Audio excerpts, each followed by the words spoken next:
Me has hecho otra vez, ya no estoy igual. Me has dado nueva vida, viviré para ti. Hola amigos, con este video voy a responder a 3 preguntas. ¿Por qué existen diversas iglesias? ¿A qué iglesia debería asistir? Y si debemos congregar o no en tiempos de pandemia. Antes, informar para quienes no saben que este mes de octubre es conocido como el mes de la Iglesia Evangélica o Iglesia Protestante. Esto debido a que en Alemania, más o menos en el siglo XVI, 1517 para ser más específicos, un sacerdote llamado Martín Lutero había presentado sus 91 tesis contra las enseñanzas que en ese entonces se daba. Sus tesis estaban relacionados a contradecir todas las enseñanzas que en esos momentos enseñaba las iglesias o los líderes de esas iglesias. Una de las enseñanzas era, por ejemplo, que las personas pueden llegar al cielo simplemente comprando unas indulgencias. Es decir, llegar al cielo era cuestión de dinero nada más. Y el que no tenía dinero era muy difícil que podía llegar al cielo.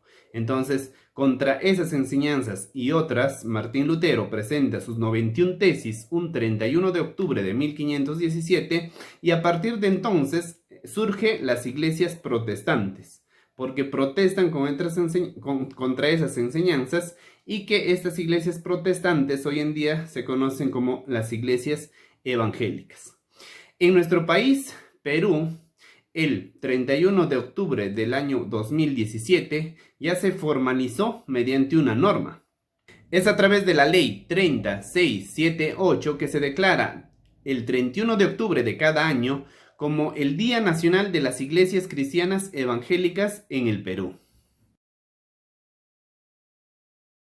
¿Por qué existen diversas iglesias? Esta pregunta está relacionada a la pregunta que muchos se hacen y dicen, ¿por qué existen muchas iglesias si hay un solo Dios? Lo lógico es que solo existe una sola iglesia, o mejor dicho, una sola denominación, pero hay muchas denominaciones en nuestro país. Primero debemos saber que así como nuestro cuerpo físico requiere del alimento físico para poder crecer, para poder desarrollar, también el espíritu, nuestro espíritu requiere del alimento espiritual. El alimento físico nosotros lo podemos consumir en nuestra casa, pero también lo podemos consumir en los restaurantes. Así también el alimento espiritual lo podemos consumir en nuestra casa y también lo podemos consumir en las iglesias o también a través de las redes sociales del internet. Con esta analogía, yo comparo las iglesias como los restaurantes, es decir, un lugar donde podemos tomar nuestros alimentos. Hay de todos tipos, hay de todas formas, hay para todos los gustos. Ya depende de cada comensal dónde va a ir a tomar sus alimentos. Así como cada restaurante existe para una determinada persona, para un determinado grupo, así también las iglesias existen para un determinado grupo, para unas determinadas personas. No todos tenemos el mismo gusto, el mismo paladar. Dios nos hizo de maneras diferentes y es por eso que hay diferentes iglesias que justamente están establecidos o existen para poder alimentar a una determinada personas que otras iglesias no pueden llegar. No pueden llegar con sus enseñanzas, con sus métodos, con sus diferentes estrategias que no pueden llegar. Entonces, para ello existen otras iglesias también. Lo importante o lo que importa aquí es que las personas puedan recibir el alimento espiritual de acuerdo a cómo ellos lo puedan degustar mejor.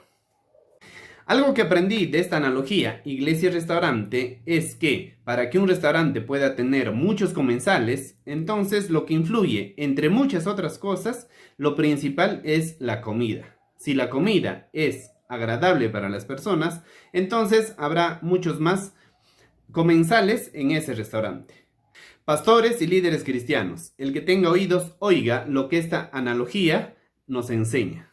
Ahora, muchas veces se tiene la mala costumbre de poder hacer una mala fama a un restaurante por el simple hecho de que no nos ha gustado la comida. Muchas veces decimos, es malo esa iglesia, es malo ese predicador, por el simple hecho de que las enseñanzas tal vez no nos ha gustado a nosotros. Pero hay que ser conscientes y hay que tener presente que no todos tienen el mismo gusto. Y que la comida que no nos puede gustar a nosotros, las enseñanzas que no nos puede gustar a nosotros, pero tal vez para otras personas sí puede ser bueno, sí puede ser algo que le puede ayudar. Tal vez otros puedan tener mejor paladar que nosotros. ¿A qué iglesia debería asistir? Sé que en este tiempo de pandemia, en este tiempo de crisis, muchas personas se han hecho cristianos por primera vez. Han recibido a Dios en su corazón, le han dicho que quieren ser su hijo y han tomado esa decisión importante en sus vidas. Así como hay otros que se han reconciliado. Luego de haber, se habían distanciado de Dios, ahora se han reconciliado, han pedido perdón y han prometido poder ser buenos cristianos. El consejo para todos ellos principalmente es que no se comprometan de manera rápida con todas las actividades de la iglesia. Muchas veces cuando uno quiere retomar su relación con Dios o uno empieza su relación con Dios, lo primero que hace es hacer promesas, de decir, todos los domingos voy a ir a la iglesia, todos los días de oración voy a estar presente ahí. Públicamente muchas veces uno con las emociones lo hace. Voy a ser maestro de adolescente, voy a visitar a los enfermos, voy a visitar a los ancianos. Yo te pediría, y el consejo es que no se apresuren a poder comprometerse mucho con esas actividades, porque estoy seguro que de acá en unos meses lo van a dejar de hacer. Y no es que sea profeta, sino es por sentido común. Es el típico caso cuando decimos, el lunes empiezo la dieta, y ese lunes no sabemos en qué año va a llegar. Entonces, no se apresuren. Lo que sí se deben comprometer es que ustedes diariamente, en lo posible, puedan leer su Biblia y poder orar todos los días. Eso es el único compromiso que yo les sugiero que puedan hacer, que puedan tratar de construir una relación con Dios. Jesús dijo: Pero tú, cuando ores, entra a tu cuarto, cierra la puerta y ora a tu Padre en secreto. Que todo este tiempo de restauración, de inicio de esa relación con Dios, sea un proceso de poder relacionarte más con Él, y Él en algún momento, estoy seguro, va a llevarte a poder hacer las actividades que Él quiere que hagas. Ahora, obviamente que también es recomendable que puedas asistir a una iglesia, pero mientras tanto, yo te sugiero que puedas ver por las redes sociales las distintas iglesias que hay a tu alrededor, hay en nuestra ciudad, y puedas analizar las enseñanzas, puedas por un tiempo escucharlas y trata de poder identificar aquella iglesia donde que te pueda alimentar de la palabra de Dios, donde que te pueda ayudar a crecer en tu fe. Y luego de ello ya puedas tú asistir, puedas comprometerte con alguna iglesia. ¿Qué iglesia deberías asistir? Pues bien, mi sugerencia es: procura elegir la iglesia donde primero te exigen dar tu tiempo a Dios y no tu dinero. Y ese dar tu tiempo no me refiero específicamente a que te exigen que trabajes en las diferentes actividades de la iglesia, visite a los ancianos, visite a los enfermos. No está tanto relacionado a esa exigencia de tu tiempo, sino está relacionado a que te exigen o te motiven, mejor dicho, a que pases tiempo con Dios, que puedan animarte a poder seguir estudiando la Biblia personalmente en tu casa, porque como dije en la analogía de iglesia-restaurante, la mejor comida es la comida que podemos comer en casa. Esa comida donde que tú la puedes recibir directamente de Dios en tu devocional diario. Y los otros, la que puedes recibir en la iglesia, ya es un complemento que te puede también ayudar.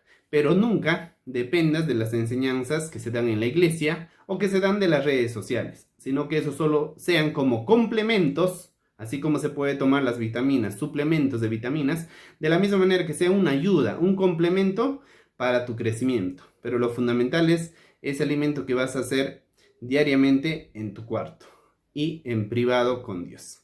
Cuando solo dependes para tu crecimiento espiritual de las enseñanzas de las demás personas, ya sea en la iglesia, ya sea en el internet, en algún momento solo vas a prestar atención a todo lo que no tienes que hacer para ser un buen cristiano. Es decir, qué es lo que no tienes que comer, qué es lo que no tienes que vestirte, qué es lo que no tienes que escuchar, qué es lo que no tienes que mirar, qué actividades no debes realizar para ser un buen cristiano. Y en algún momento vas a pensar, vas a sentirte como si te pusieran una camisa de fuerza y que es mejor no hacer nada para ser un buen cristiano. Por eso es muy importante que puedas tener tu propio alimento en privado con Dios. Entonces mi consejo es que eliges una iglesia donde que primero te exigen o te motiven a dar tu tiempo con Dios y no tu dinero. ¿Debemos congregar o no en tiempos de pandemia? Se comenta que a partir del mes de noviembre ya las iglesias van a poder funcionar, van a poder nuevamente realizar sus reuniones o sus cultos de manera presencial, todas las personas. Hay iglesias que sí van a funcionar con las restricciones que existen para toda reunión social.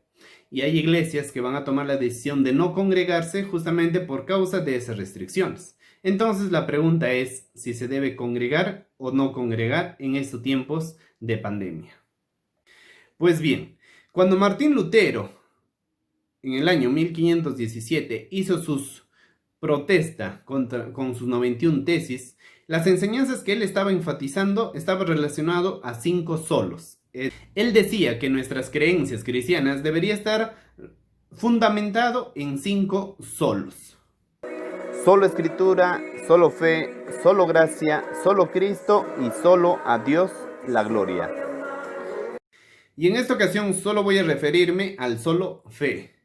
Cuando se dice solo fe, está diciendo que nosotros en nuestra vida cristiana debemos vivirla solo por fe. En el libro de Hebreos, capítulo 11, versículo 6, dice: Y sin fe es imposible agradar a Dios, porque es necesario que el que se acerca a Dios crea que Él exista. La fe es muy importante porque, según la Escritura, es la manera de poder agradar a Dios. Otro versículo en el libro de Romanos, capítulo 14, dice: La fe que tú tienes, tenla conforme a tu propia convicción y como algo entre tú y Dios. Pero si tienes dudas acerca de si debes o no comer algo en particular, entonces es pecado comerlo, porque no lo haces por convicción, y todo lo que no procede por fe o convicción es pecado. Estos versículos nos enseñan que todas las cosas que hacemos debemos hacerlo de acuerdo a nuestra fe y de acuerdo a nuestras convicciones. Y que si hacemos algo dudando, entonces estamos pecando. Aquí el escritor pone el ejemplo con la comida. Es decir, si tu fe o tus convicciones, ojo que dice tus convicciones y no dice las convicciones de los demás. Si tus convicciones te dicen que determinada comida no debes comer, entonces no lo debes hacer. Pero si comes dudando por presión o por obligación de otras personas, entonces estás pecando. Cuando tomamos la decisión de ser hijos de Dios y le recibimos como Padre, entonces Dios nos da a su Espíritu Santo. Su Espíritu Santo nos es dado para poder convencernos de todo pecado. A medida que nos vamos relacionando con el Espíritu Santo nos va a enseñar, nos va a revelar a través de la palabra lo que Dios nos quiere decir a nosotros. Cuando nosotros leemos la Biblia sin la ayuda del Espíritu Santo, lo que leemos va a parecer confuso, no va a ser tan claro. Pero si nosotros lo hacemos con la ayuda del Espíritu Santo, entonces lo que leemos prontamente va a ser convicciones, va a formar convicciones en nuestra vida y muchas veces las cosas que vamos a realizar para otras personas va a ser raro o va a ser locura. Entonces en este tema de congregar o no congregar, mi consejo es: si tu fe te dice que debes congregar, entonces congrégate. Si tu fe te dice que no debes congregar por el momento, entonces no te congregues. Haz conforme a la convicción que hay en ti y que el Espíritu Santo ha puesto en ti. Al final se trata de algo entre tú y Dios. No hagas nada por el que dirán, por miedo, por presión o por obligación. Dios conoce nuestras motivaciones y Él solo quiere que lo obedezcamos por amor y no por obligación. Estimados amigos, si la palabra de Dios te dice que debes congregar, entonces está bien. Y si la palabra de Dios te dice que no debes congregar por el momento, entonces también está bien, porque estás actuando de acuerdo a tu fe y tus convicciones. El cuidado que debemos tener es que nuestras convicciones no nos lleve a criticar las convicciones de los demás. Es decir, que no debemos decir que los demás están mal porque se están congregando o que están mal porque no se están congregando. Mientras estamos haciendo algo con la convicción de que estamos obedeciendo a Dios y no a los hombres, entonces está bien. Porque ya lo dijo Pedro, que es mejor obedecer a Dios antes que a los hombres. Estimados amigos, gracias por tu atención, que este mensaje pueda ayudarte a construir tu historia con Dios y espero que me sigas viendo y escuchando en otro próximo video. Cuídense mucho, que Dios les proteja y hasta pronto.